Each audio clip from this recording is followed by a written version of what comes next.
3, 2, 1, go. Hi everybody, this is Ep.11, and welcome to, you know what this is already. This is part 11, Long way down. and we are starting on the Red Desert, Why don't you step across? and Quite safe. we meet the Cheshire Cat, who in the movie he was played by Stephen Fry. Stephen Fry is pretty cool. And so we're given the trust of, do we trust the Cheshire Cat or not? He's just a cat, what do we know? And you wait around here long enough, he'll say something like, come on, say it.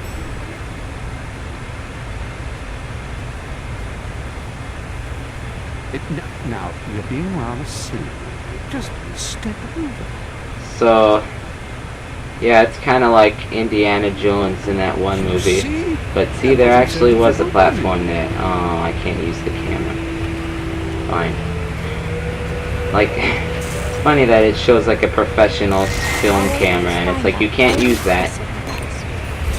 Except that's not unusual because that's like all games have that as their symbol for camera. It's like you, like what? Is Lakitu here with the ABC News? Like in Super Mario 64. And somewhere beyond those So yes, welcome to the Red Desert. Music in the Red Desert is really cool. First half of it, you'll be plagued by cutscenes full of the Cheshire Cat, and he's like basically telling you what to do. So the objective of this Red Desert is pretty simple. Follow the white ribbon through the whole thing. And this area is so long, it's probably gonna take 4 videos.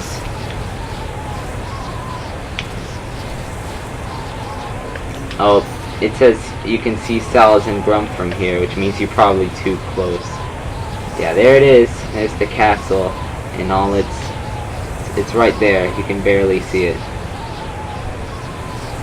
Yeah, and what the heck is that? It looks so weird. It looks like a bunch of polygons. Yeah. Okay, whatever. So yes, how's everybody doing? It's Wednesday. That means tomorrow I have to go back to my composition class, which is pretty fun. I mean, it's kind of weird, and it's kind of exhausting because it's 3 hours of just sitting in a chair and talking about music. Yeah, 3 hours. And it's like right around lunchtime. But if you get too far away from the ribbon, that'll happen. Anyway, don't miss that. That's, I think that's the only red, big chest in this area, actually. And I came back from hanging out with one of my high school friends.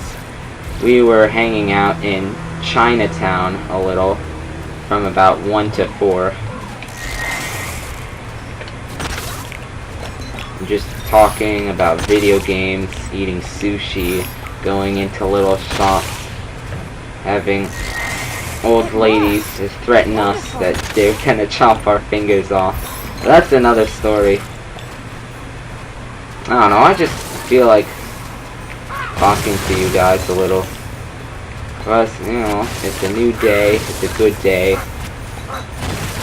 You know, summer is just a nice time to just sit back and read and to listen to music. Oh my gosh, I spent so much time listening to music because, you know, I have my friends telling me to listen to this piece and that piece, and then I want to listen to music myself, and then I have a class where my homework is to listen to music, and now I've just kind of stopped using my listening rooms. I don't know. How do we get across? I mean, I could be using my listening rooms if I want, but With help? I don't know. I made like a little short playlist for myself today.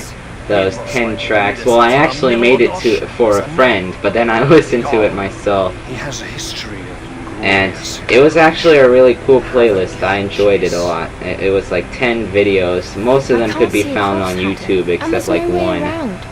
So let's talk about that a little. Can't trust him. Just recently I was thinking about a concert that I went to in 2009. In 2009 I was just out of 4th grade. And there's something called the YouTube Symphony Orchestra.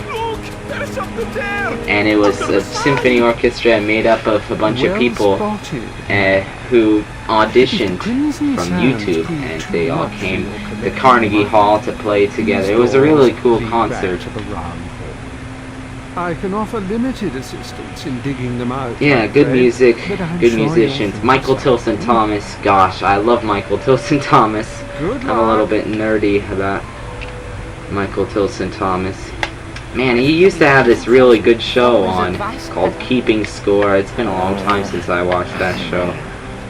That was a good show, though. You can still watch that online for free on like 13.org, something. Anyway, these doors lead back to the round hall. Does it say be careful, it's one way? No, it doesn't. So that means you'll be able to go through that and then come back. But I can't see any reason why you would want to. So I was listening to a little bit of music from that concert. They had this song called, Peace. Peace, man. Canticle number 3 by Lou Harrison for ocarina, guitar, and percussion sextet. And with all the percussion music that I've been listening to lately, it was cool because this year I've gotten to be a huge fan of percussion music by John Cage and other greats like him. Great American composers. I got really into this group called Third Coast Percussion because they're awesome, and I even got to meet them in person.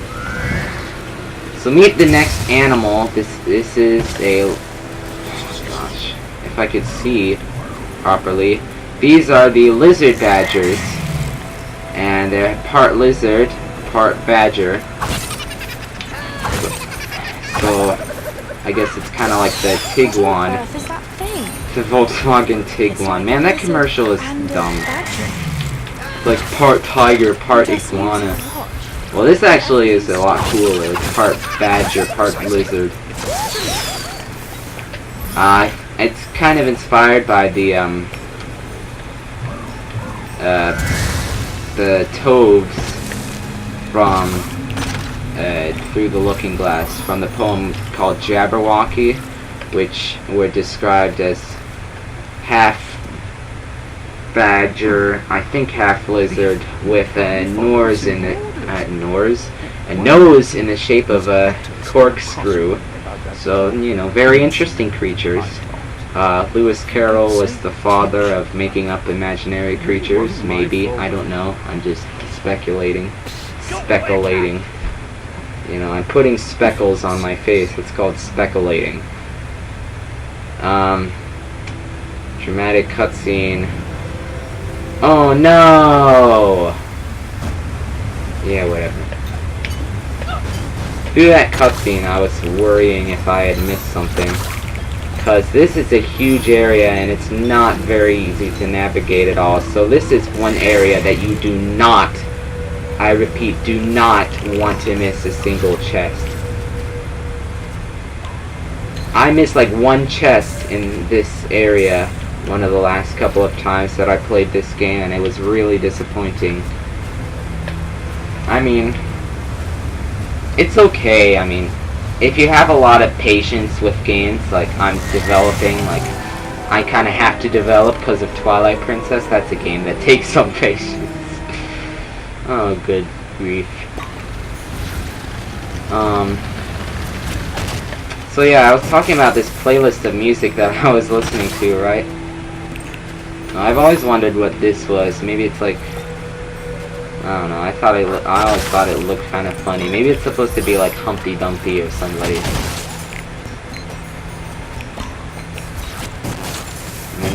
things look kind of funny.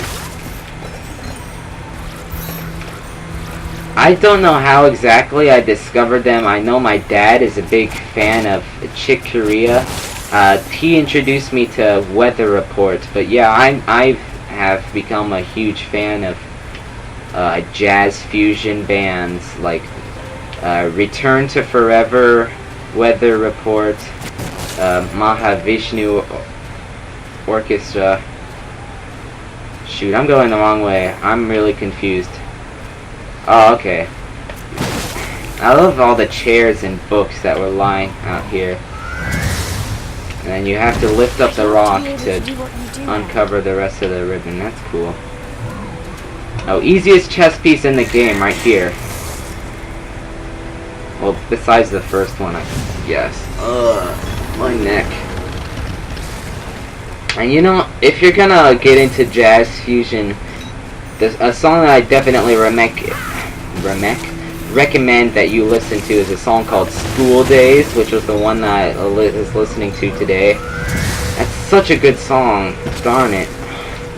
It makes me so happy. It's like, you know, so happy, like Nintendo Capri Sun. But it's like a song that you can't listen to without being so happy. Like towards the end of the song, it gets like so funky. So yeah.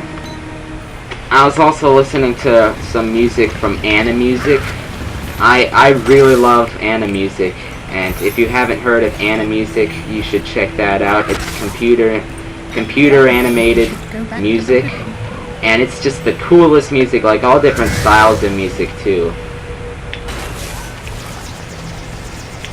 But it's so creative. It's pretty original, I think. I mean, computer animated instruments playing themselves, like robotic hybrid instruments. I think that's pretty original. Now we could keep going for another few minutes.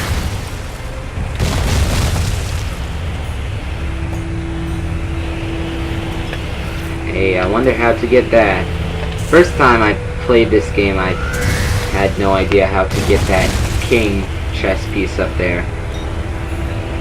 Now that I know how to get it, I just feel kind of stupid.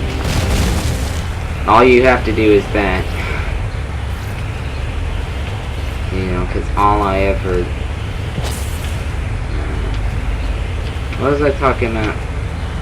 So I've been listening to a lot of music lately. Music by...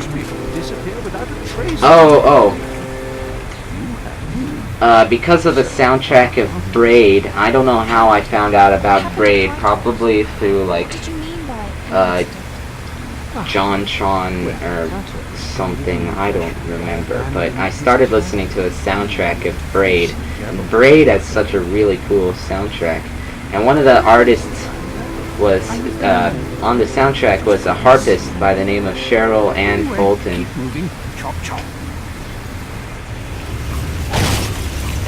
I remember in 8th grade I took her piece Romanesca that was used in Braid, and I copied it out on Sibelius into a piano version so I could have like a little score of it to play on the piano. Yeah, there's so many chests out here, man.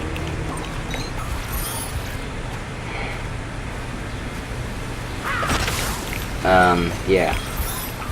I'm sorry, I'm thinking of things I'm not exactly saying. I don't know, I should just shut up.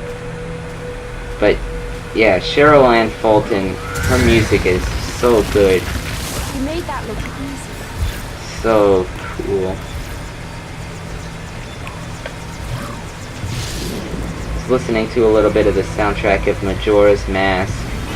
I was listening to some Ligeti music for Wind Quintet, which I remembered that piece because back in 5th grade, like, some of my friends got together and they were playing a Wind Quintet concert at the Apple store. the Apple Store in New York City, like the Apple Store on the Upper West Side.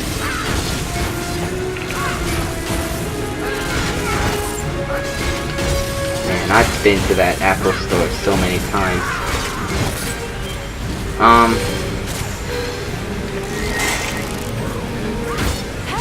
Oh yeah, and I was also listening to some music by Bach and music by Debussy. I'm playing a Debussy piece on piano from his children's corner. It's called Dr. Gradus ad Parnassum. Such a cool piece. Oh, beware of these guys, because they'll use like the eye on their glove to see Alice. And yeah, one person